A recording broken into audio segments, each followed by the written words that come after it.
Johnny Talk Sports with a Week 17 NFL predictions. Week 16, really solid week. Kind of around where I thought I was going to be. I took a chance with taking the 49ers over the Jaguars. It paid off. I ended 12-4. I thought I was going to end 11-5 because I was, once again, taking the chance on the 49ers. And they came through.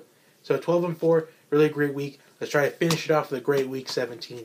But Week 17 is so complicated in the NFL because there are so many teams that probably want to tank, so many teams that are fighting for a playoff spot, and other teams that are planning to rest their starters for the playoffs.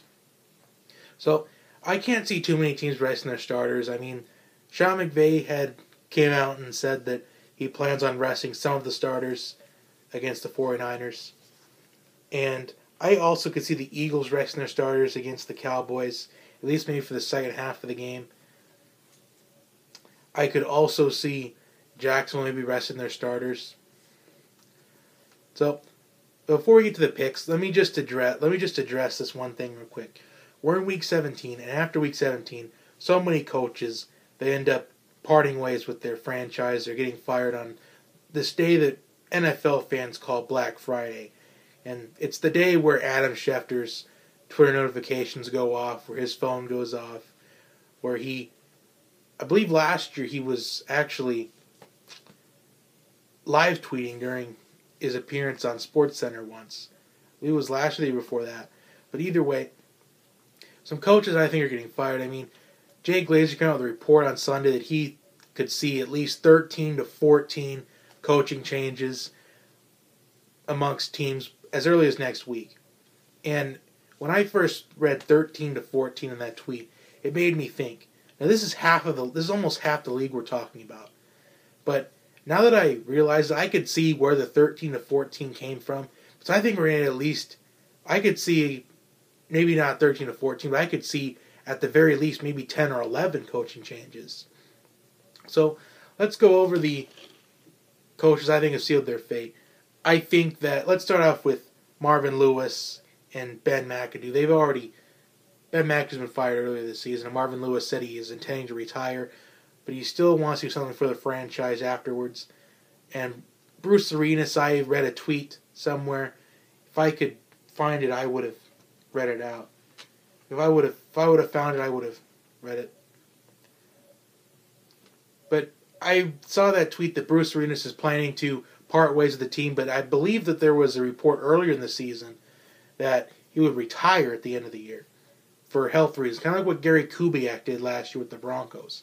So I think Bruce Arenas will be out at Arizona, probably on his own terms most likely, because I believe he intended to plan to retire earlier in the season, or we were expecting him to, but I could see that happening. See, I think that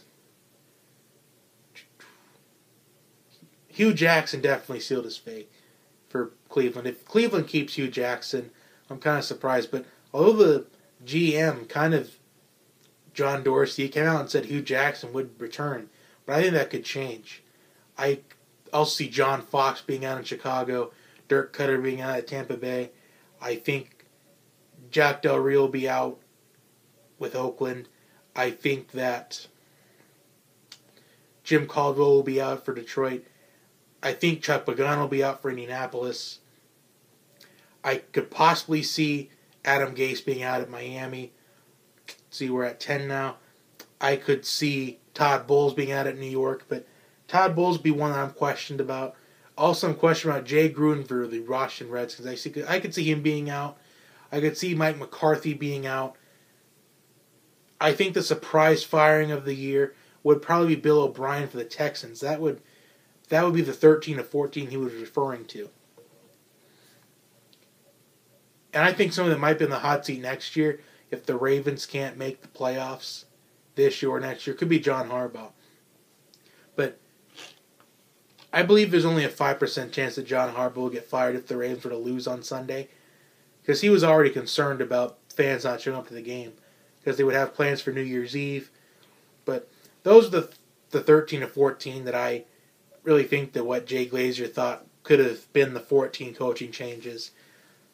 So those are the 13 to 14 I came up with. Maybe they're the same as Jay Glazer's. They probably are. But let's get to the picks.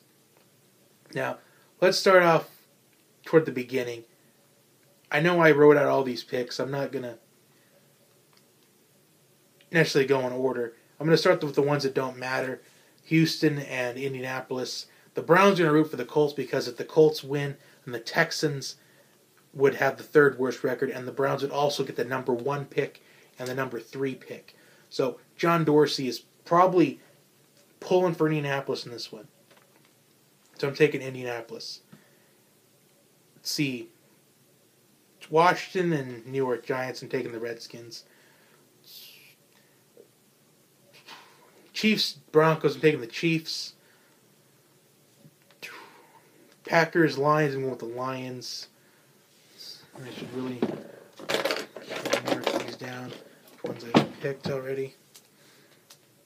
Alright, so far we've got the Lions and the Packers picked. Got the Redskins, Giants. Got the Texans, Colts. Chiefs and Broncos were already picked. Saints and Buccaneers. I'm going with the Saints. Because the Saints still have to take care of business to clinch the NFC South. Let's see. 49ers and Rams. The Rams are going to rest some of their starters, but I think it'll be good enough to halt the Garoppolo train for a little bit, at least till the end, until 2018. So I see the Rams pulling off the upset. The Rams pulling off the win here. Let's see. Steelers over the Browns. That's obvious. The Browns will have the 0-16 parade. I like the Bills over the Dolphins. Vikings over the Bears. And the Patriots won't rest their starters, at least for the first half. But I think they'll do good enough to beat the Jets. Chargers and Raiders. I'm taking the Chargers in this one. Let's see. Cowboys and Eagles. I think the Eagles will rest their starters, but I think it will hurt them if they rest the starters. But I'm going with the Cowboys here. I think the Cowboys want to end the season on a high note. I think the Cowboys will do it by upsetting the Eagles, even though I think the Eagles will rest their starters in the second half. So, let's go over the Bengals and Ravens and the Jaguars and Titans. A win and both these teams are in the playoffs.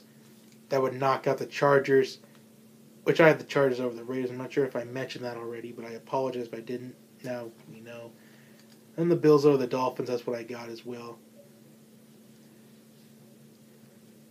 And I also have the Seahawks over the Cardinals, so that's going to be a huge, interesting point because it's all coming down to the 6th spot in the NFC, coming down to Atlanta or Seattle. So I think the Ravens will take care of business in Cincinnati. I think they just want their season to be over with. And the Jacksonville Jaguars, Tennessee Titans. A win and the Titans are in. I think the Titans will get the win here.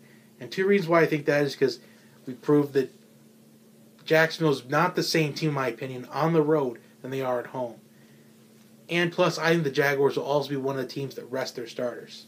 I'm taking the Titans to clinch a playoff spot. And it's all coming down to the Panthers and the Falcons, in my opinion, the game of the week. And as a Falcons guy, honestly, I don't want to see the Falcons in the playoffs because it's either, in theory, it's either lose on Sunday or just get absolutely demolished by the Rams, in my opinion. And I don't really want to see the Falcons get demolished by the Rams. So I'm going to take the Panthers here because I really thought at first the Panthers would rest their starters. But at this point, they're not going to know. I don't think the Panthers want to rest their starters at this point because the Panthers aren't going to know if the Saints win or lose because they also play in the 4:25 Eastern times in the 4:25 Eastern time slot. So the Panthers aren't going to know. Because the Panthers still win the NFC South. Because the Saints lose and the Panthers win, the Panthers will win the NFC South. So, those are my picks. For those keeping score at home, I'm picking the Panthers, Ravens, Titans, Saints, Steelers, Lions, Colts, Bills, Vikings, Patriots, Redskins, Cowboys, Chargers, Chiefs, Rams, and Seahawks all win this week. Thank you so much for tuning into my picks every single week. I hope to see you guys back for the playoffs right after the Black Monday day, either the 2nd or the 3rd. I haven't decided yet. Kind of some upcoming dates for Johnny Talk Sports. January 2nd, we're going to release the national championship prediction between once we get the semifinal matchups wrapped up, we'll do the championship game prediction. Then we're going to do the playoff power rankings. And if you didn't watch it last year, it's where I ranked the 12 playoff teams in order of my probability of winning the Super Bowl. Like, for example, if I think the Patriots have the best shot to win the Super Bowl, I put the Patriots at 1. And if I think that, let's just say I think that the Chiefs have the least probability to win the playoffs, to win the Super Bowl, I put them at 12. I don't know if I'm going to do it on the board yet or not, but also, I'm planning on doing my first NFL mock draft a little bit differently. I'm thinking about doing what I think the big boards should be, especially for the non-playoff teams. Because honestly, the NFL draft I think this will be the most exciting draft. I think it'll be at least more exciting than last year. Because Cleveland, they're going to have at least 2 top 5 picks. Potentially even 2 top 3 picks. So it's going to be exciting to see what happens in Cleveland. So a little bit more on that when we get to it. It might take a couple of those segments to kind of get the point, but I think you guys will get it eventually. I mean, I hope you guys get that because that's something I really want to try to do. I kind of want to diagram the big boards because honestly, I got inspired with that last year with the Colts. I feel like the Colts kind of messed up their first round draft pick. Just an opinion, but sorry to the Colts fans out there, but just my take on it. Anyway, I will see you then. Like, subscribe to the channel, share this with your friends and family. Also, share my channel with your friends and family as well. We hit over 1,000 subscribers this year, and it's really exciting. Hopefully 2018 could be my year for Johnny Talk Sports, but we'll see. I will see you next time. Have a wonderful day, everybody.